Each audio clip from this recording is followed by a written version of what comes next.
بسم اللہ الرحمن الرحیم۔ السلام علیکم ورحمۃ اللہ وبرکاتہ۔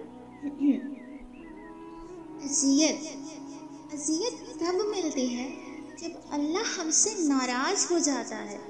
اللہ کا ناراض ہونا پتہ ہے کیسا ہے؟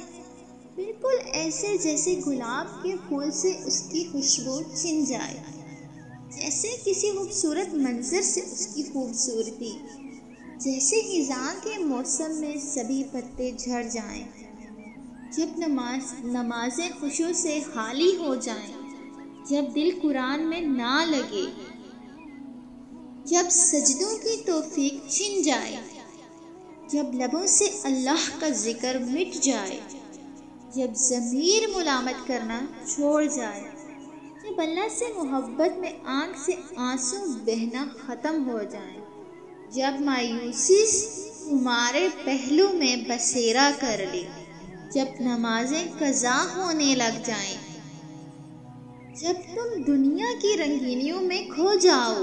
یہ اذیت اتنا درد دیتی ہے کہ خود کو نوچنے کا دل کرتا ہے، اپنے ہر ایک گناہ کو یاد کر کے تڑپنے کا دل کرتا ہے، اپنی کوتاہیوں پہ شرمندگی سی ہونے لگتی ہے، گناہوں کے بوجھ سے نکلنے کا دل کرتا ہے، وقت کے پہیے کو گھما کے سب مٹانے کا دل کرتا ہے، لیکن نہیں۔ اذیت بھی ایک آزمائش ہوتی ہے، اور کتنا اچھا ہے کہ ہمیں معلوم ہو جائے کہ اللہ ہم سے ناراض ہے اور ہمیں وقت مل رہا ہے کہ اسے منا لیں ہم۔ ہاں، یہی وقت ہے، ابھی موت تک وقت ہے، منا لو اپنے اللہ کو۔ اللہ نے پیارے بندوں کے ذریعے ہمیں بتایا ہے کہ میں رحیم ہوں، کریم ہوں، رحمان ہوں، تمہاری شہرت سے بھی زیادہ قریب ہوں، میری طرف آنے کے لیے ایک قدم تو بڑھاؤ، میں تمہاری طرف 2 قدم بڑھاؤں گا۔ سب جانتے ہوئے بھی میں کیوں لاچار ہوں، کیوں اس سے دور ہوں، بہت مجبور ہوں۔ یا اللہ، یا ربی، یا رحیم، یا کریم، یا مؤخر، یا آخر، یا ذوالجلال والاکرام، یا حی یا قیوم، میرے دل کو شفا عطا کر، میرے دل کو سکون عطا کر، میرے گناہوں کو بخش دے، میری زبان کو اپنے ذکر سے تر کر دے، میری آنکھوں کو نور دے، میرے ہونٹوں کو سرور دے۔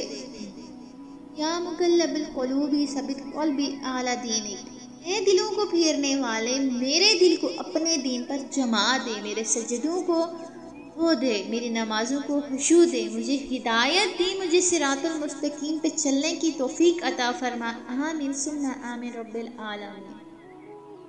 میں نے اپنی زندگی میں قرآن سے بڑھ کر کسی کو ہمدرد اور باوفا دوست نہیں پایا۔ قرآن سب سے بہترین دوست ہے، چاہے کیسے بھی حالات ہوں، قرآن دل کو سکون اور مطمئن کر دیتا ہے۔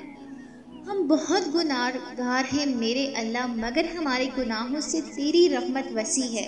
اے میرے رحمان، جیسے تو نے ہماری دنیا میں پردے رکھے، اسی طرح روز قیامت بھی رکھنا، ہمیں قبر کے عذاب سے بچانا، موت کی سختی سے محفوظ رکھنا۔ بے شک تو ہر شے پہ قادر ہے اور تو درگزر کرنے والا رحیم و کریم رب ہے۔